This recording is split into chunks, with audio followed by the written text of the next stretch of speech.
त्यांना कलेक्टर, महानगरपालिका आणि काही आमचे शासनाचे काही अधिकारी त्यांना घेऊन इथं पाहणी केली। विशेषतः आपल्या महात्मा फुले वाडा आणि ज्ञानज्योती सावित्रीबाई फुले स्मारक इकडच्या बाजूला जवळपास 2.5 एकर जागा आहे। तिथं ऑलरेडी महिलांना ट्रेनिंग वगैरेचं काम चाललेलं आहे। ऑडिटोरियम पण तिथं आहे आणि इथला जो वाडा आहे जो आपल्या मागं आहे तो महात्मा फुले वाडा माझ्या माहितीप्रमाणे राष्ट्रपती शंकरदयाळ शर्मांनी 1993 मध्ये त्या स्मारकाचं उद्घाटन केलेलं होतं।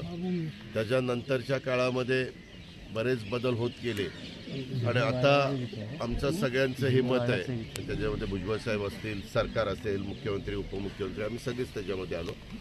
आमचा सगळ्यांचा प्रयत्न हा आहे की हा भाग आणि तो भाग एकत्र करू, एक चांगल्या पद्धतीनं थोडंसं विस्तृत अशा पद्धतीनं दोन्ही स्मारक एकत्र करून जागतिक दर्जाचं असं हे स्मारक करायचं। परंतु त्याच्याकरता अनेक कुटुंबांना शिफ्ट करावं लागणार आहे।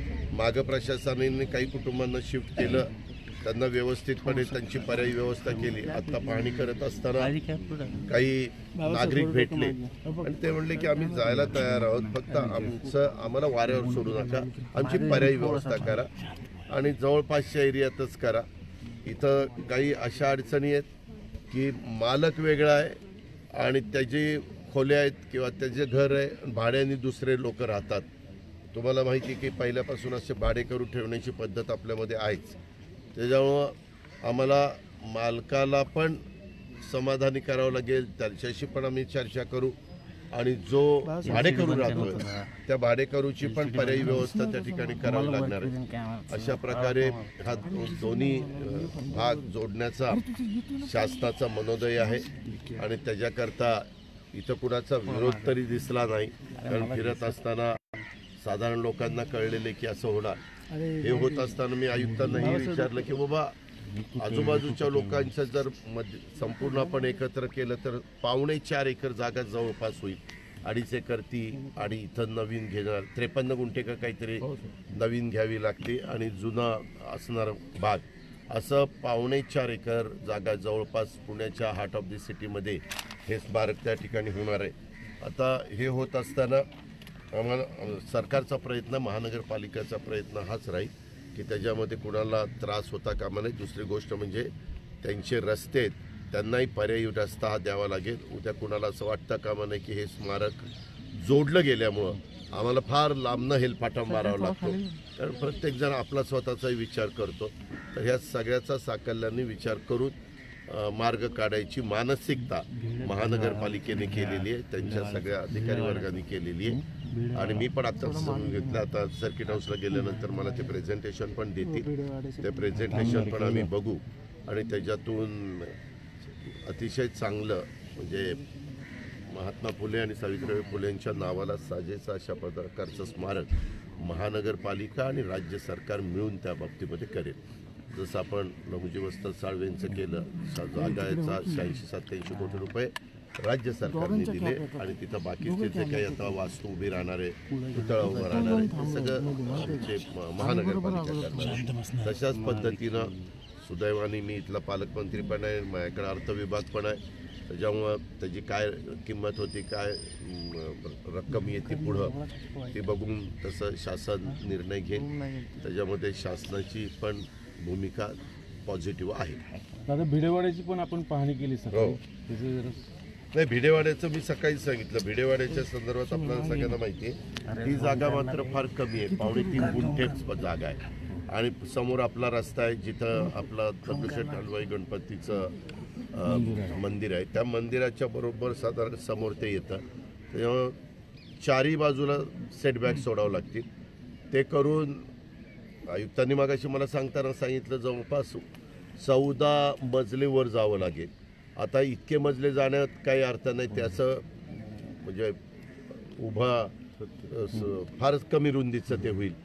त्यापेक्षा किती रुंदीचं केलं, 6 मजली जावं, 7 मजली जावं, वाटताना तर ती बाहेर हेरिटेज स्ट्रक्चर वाटलं पाहिजे। आतमध्ये मात्र मग शाळा भरत असताना सगळ्यांना म्हणजे विद्यार्थ्यांना टीचिंग नॉन टीचिंग स्टाफला सगळ्या सुविधा तिथं देता आल्या पाहिजे। एक तिथं अडचण आहे पार्किंगची अडचण दूर करण्याच्या करता आम्हाला तिथं पाठीमागे एक जागा आहे जी मगाशी सुचवलेली आहे, ती जागा खास ह्या पार्किंगच्या करता देता येते का असाही प्रयत्न आम्ही लोक करणार आहोत. आणि तिथं पण चांगलं, आता ती तर फार सुप्रीम कोर्टामध्ये मॅटर गेली होती. माझ्या माहितीप्रमाणे 4/12/2023 जिल्हाधिकाऱ्यांनी तो सगळी जागा ताब्यामध्ये घेतली आणि कॉर्पोरेशनकडे हँडओव्हर केली. कॉर्पोरेशननी आता तिथं पत्रा मारलेला आहे. आता तिथं ज्यांनी हायकोर्टात गेले, जे कोणी सुप्रीम कोर्टात गेले, तिथं न्यायव्यवस्थेने जो काही न्याय द्यायचा आहे तो दिलेला आहे. त्याच्यामुळं तिथं आता कुठली अडचण राहिलेली नाही. शाळा शक्य आहे दादा तिथे, कारण खूप आता बघू, तिथं 100 वर्षापूर्वीची शाळा होती. सुरुवात ज्ञानज्योती सावित्रीबाई फुलेंनी तिथं न केली, क्रांतिज्योती सावित्रीबाईंनी. त्याच्यामुळं त्यांना एक आठवण पण राहिली पाहिजे पुढच्या अनेक पिढ्यांना, इथं विशेषतः मुलींना, की आपल्याला पहिल्यांदा मुलींची शाळा क्रांतिज्योती सावित्रीबाई फुलेंनी सुरू केली. अशा पद्धतीनं या सगळ्या गोष्टी त्या बाबतीमध्ये होतील. म्हणून ज्ञानज्योती सावित्रीबाई फुलेंची चांगल्या पद्धतीनं तिथं शाळा करायची. आता मी आयुक्ताला विचारलं की आपण त्यांच्या नावाने ती शाळा सुरू करतोय, त्यावेळेस काही तज्ज्ञांचा पण आम्ही सल्ला घेणार आहे, किंवा तुम्ही जर त्या क्षेत्रातले तज्ज्ञ असाल किंवा तुमचं काय मत आहे, यांचं काय मत आहे, आणि इतरांची वेगवेगळ्यांची मतं घेऊन त्याच्यात जो चांगला पर्याय होईल, ऑप्शन 1, ऑप्शन 2, ऑप्शन 3, ऑप्शन 4 असे 4-5 हेरिटेजचं काम करणारे आता आपल्या पुण्यामध्ये देखील बऱ्यापैकी हेरिटेजचे कामं करणारे लोक आहेत. आपलं पाठीमागे तुम्हाला आठवत असेल आपलं विभागीय आयुक्त कार्यालय आपण त्यांच्याकडनं करून घेतलं. आता ससूनची काही कामं त्यांच्याकडनं चाललेली आहे. मध्ये भाऊसाहेब रंगारी आपलं जो 5 मानाच्या गणपतीपैकी एक आहे, त्यांनी पण फार सुंदर काम मी मध्ये गेलो होतो पाहायला. चांगलं काम केलेलं आहे. ते हेरिटेज काम करणाऱ्या आर्किटेक्टलाच दिलेलं होतं. अशा प्रकारे कॉर्पोरेशन आणि राज्य सरकार मिळून ह्याच्यामध्ये पुढाकार घेईल. दादा DPDCची बैठकीचे घेतो, काळजी करू नका. निधीवरून काही तुम्ही काळजी करू नका. साधारण महाराष्ट्रामध्ये 36 जिल्हे आहेत. 36 जिल्ह्यामध्ये वेगवेगळ्या भागामध्ये जसं सूत्र ठरवलेलं आहे त्या सूत्राप्रमाणे होईल. सोलापूरला राधाकृष्ण विखे पाटलांनी सूत्र ठरवलं होतं 3 पक्षाला साधारण कशा पद्धतीने द्यायचं, तशाच प्रकारचं सूत्र मी इथं ठरवलं आहे. माझी परवा चंद्रकांत दादा पाटलांची पण चर्चा झालेली आहे आणि आपल्याला खमंग बातम्या मिळणार नाही अशी काळजी.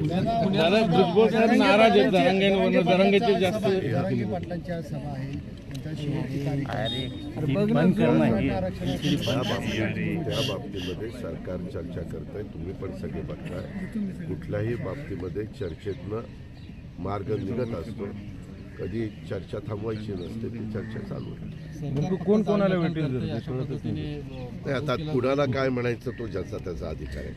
स्वतः एकनाथराव शिंदेंनी दसऱ्याच्या दिवशी छत्रपती शिवाजी महाराजांचे तिथं पुतळा होता, अर्धपुतळा, त्याची शपथ घेऊन सांगितलं आणि तशा प्रकारे कामाला सुरुवात पण केलेली आहे. वेगवेगळ्या मागास आयोग असेल किंवा वेगवेगळ्या समित्या असतील, त्यांना सगळ्यांना या बाबतीमध्ये बारकाईनं मागं जे सुप्रीम कोर्टात आणि एकदा हायकोर्टात टिकले नाही तसं न होता ते टिकेल आणि ते कायद्याच्या नियमाच्या चौकटीमध्ये बसेल आणि ते देत असताना इतर ज्या घटकांना आरक्षण दिलं त्यांना कुठलाही धक्का लागणार नाही अशा प्रकारचे काम सरकारचं चाललेलं आहे. हे सभागृहामध्ये देखील एकनाथराव शिंदे साहेबांनी सांगितलं. आम्ही सगळेजण त्याचे साक्षीदार आहोत आणि वेळोवेळी मीडियाशी पण ते बोललेले आहेत. आम्ही पण वेळोवेळी मीडियाला सांगितलेलं आहे.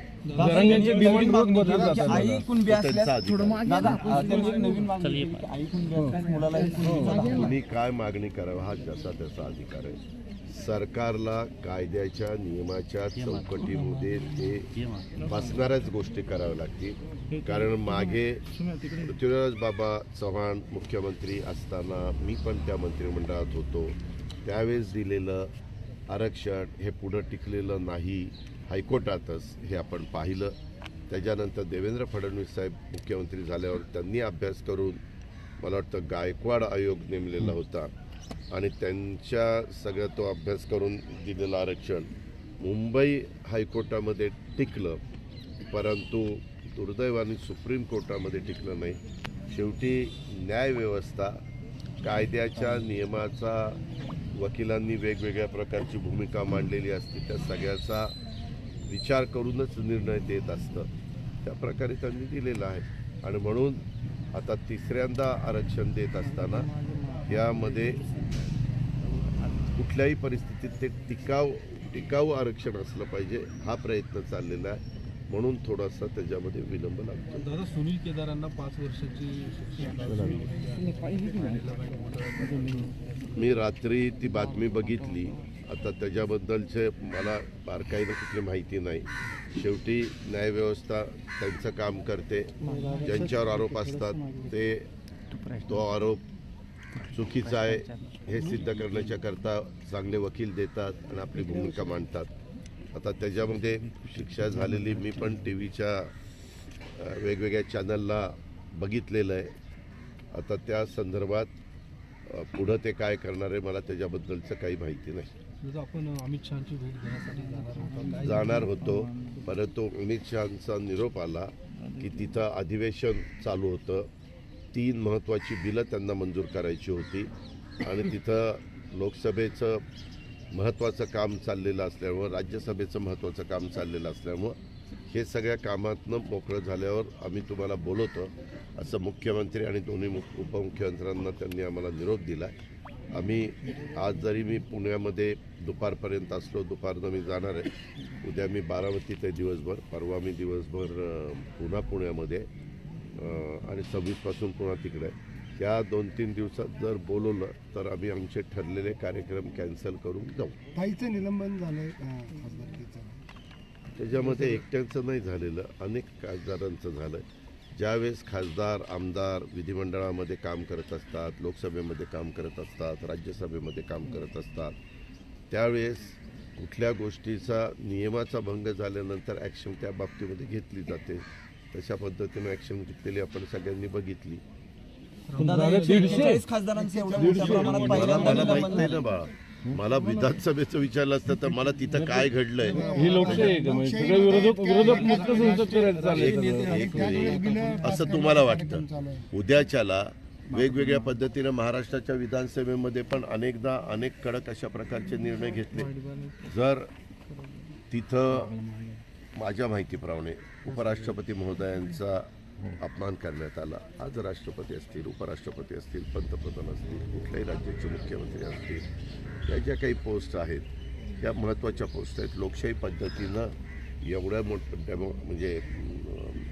मोठ्या भारतामधनं निवडून गेलेले ते सगळे लोक असतात आणि ते आपलं आपलं काम योग्य पद्धतीनं करत असतात. कारण ज्यावेळेस एवढा मोठा समाज त्यांच्या पाठीशी उभा राहतो आणि त्यांच्या विचाराच्या लोकांना निवडून देतो, याचा अर्थ कुठंतरी जनाधार हा त्यांनी मिळवलेला असतो आणि त्याच्यात ती व्यक्ती उपराष्ट्रपती महोदय देखील अतिशय व्यवस्थितपणे आपलं स्वतःचं काम पार पाडतात. असं असताना तिथं जी काही घटना घडली त्याच्यामुळे एवढ्यांच्यावर ॲक्शन घेण्यात आलेली आहे असं माझ्या माहितीप्रमाणे मला जी माहिती मिळाली त्या आधारे मी तुमच्याशी बोलतो. दादा, 27 तारखेपासून शेतकरी आक्रोश मोर्चा आयोजन आलंय का आणि तुम्ही जाणार आहात? मला अजूनपर्यंत आमंत्रण आलेलं नाही. आलं तर जायचा जरूर मी विचार करीन. कारण आपण कुठंही मंदिर, आता सकाळी मी आलो तिथं आपलं श्रीमंत दगडूशेठ हलवाईचं मंदिर आहे. आपण तिथं गेलो, दर्शन घेतलं, दर्शन घेऊन कामाला लागलो. ही आपली पद्धत आहे, ही आपली परंपरा आहे. आपण कुठंही गेलो तरी मी तरी सर्व धर्म समभाव मानणारा कार्यकर्ता आहे. त्याच्यामुळं कुठंही गेलं तरी आपण तिथं आदर करतो. कुणाचाही आपल्याला अनादर करायचा नाही. प्रत्येकाची भक्ती असते, प्रत्येकाचे कुठं ना कुठं एक त्यांना मनापासून वाटतं श्रद्धा असते. त्या श्रद्धेला कुठंही आपल्याला दुखवायचं नाही. दादा आरक्षणाची जातनीय जनगणनेला विरोध आहे आणि सगळ्यांची मागणी तीच आहे, मग मार्ग कसा नाही रे काढणार? बाबा, तुझा दुसरी बातमी ऐकतच नाही. त्यांनी सांगितलं ना की आमची मागणं ते घेतल्या पाहिजे जनगणना जात कधी होणार? झालं की नाही. नितीन गडकरी काल म्हटले की कोण कुठल्या पक्षात सध्या जाईल. तो त्यांचा अधिकार आहे. आता लोकशाहीमध्ये प्रत्येकाला कुठेही जाण्याचा अधिकार आहे. जसं तुमच्या क्षेत्रामध्ये तुम्ही आज एक चॅनलला सामला असला तर उद्या मठाला जाल, परवा ETVला जाल, तेरवा लोकशाहीला जाल, मग TV9ला जाल. असं कसं चालतं? आम्ही काही बोलतो का? रे तू इकडं का गेला का तिकडं गेला? तुम्हाला बरं वाटलं तुम्ही गेला, तो तुमचा अधिकार आहे, संविधानाने तुम्हाला दिलेला. त्याच्यामध्ये चुकीचं काही नाही. जसं तुमच्या क्षेत्रात आहे तसं आमच्या राजकीय क्षेत्रामध्ये असंच आहे. गुंडाळून ठेवले दादा. तत्व नाही का? तत्व कशाची गुंडाळली? कारण हे दोन्ही तुलना कशी होणार? नाही दादा? तत्व आम्ही कसं- नोकरी एक याच्यासाठी मिनिट. जातो. तत्व गुंडाळ उगीच काहीतरी तो प्रश्न विचारून दचमा करू नको. अजिबात तशा पद्धतीने तत्व कोणी गुंडाळलेले नसतात. आजपर्यंत तू जर देशाचं स्वातंत्र्य मिळाल्यापासूनचा इतिहास बघितला तर वेगवेगळ्या पद्धतीनं वेगवेगळ्या घटना घडल्या. इंदिराजींनी पण आणीबाणी आणली, त्याच्यानंतर काय घडलं, वेगवेगळ्या विचाराची लोक हे एकत्र आलेले तुम्ही बघितलं ना. त्याच्यातनं जनता पक्ष स्थापन झाला. त्यावेळेस तत्व कुठे गेलेली होती? त्या वेळेसची राजकीय परिस्थिती बघून निर्णय जगाच्या पातळीवर पण घेतले जातात, देशाच्या पातळीवर पण घेतले जातात, राज्याच्या पातळीवर पण घेतले जातात आणि कॉर्पोरेशनच्या पातळीवर पण घेतले जातात. अशी कितीतरी उदाहरणं आहेत. आता त्या गोष्टीला त्यांना तो अधिकार आहे, संविधानाने दिलेला आहे, घटनेने कायद्याने नियमाने दिलेला आहे. त्याच्यामुळे त्या चौकटीमध्ये बसून त्यांनी त्यांचं काम करायला काहीच कुणाची हरकत नसली पाहिजे. दादा काल बैठक पार पडलेली आहे. कशाची? अजित पवार गटाच्या सगळ्या पदाधिकाऱ्यांची. अजित पवार गटाची नाही, राष्ट्रवादी काँग्रेस पक्षाची. नाही तर तुम्ही कोण ठरवणार? आम्ही म्हणतो तेच खरा. पण काय लोकसभेचं काय कशा पद्धतीने आपण आम्ही करू ना. काय मी जागा कालच काही ठरलं सांगितलं का? त्या संदर्भात आम्ही भाजप, शिवसेना, राष्ट्रवादी काँग्रेस पक्ष जे वरिष्ठ नेतेगण एकत्र बसतील आणि मार्ग काढतील. काही अडचणी येईल असं मला वाटत नाही. भाजप सोहळ्यावर लढणार आहे. धन्यवाद दादा.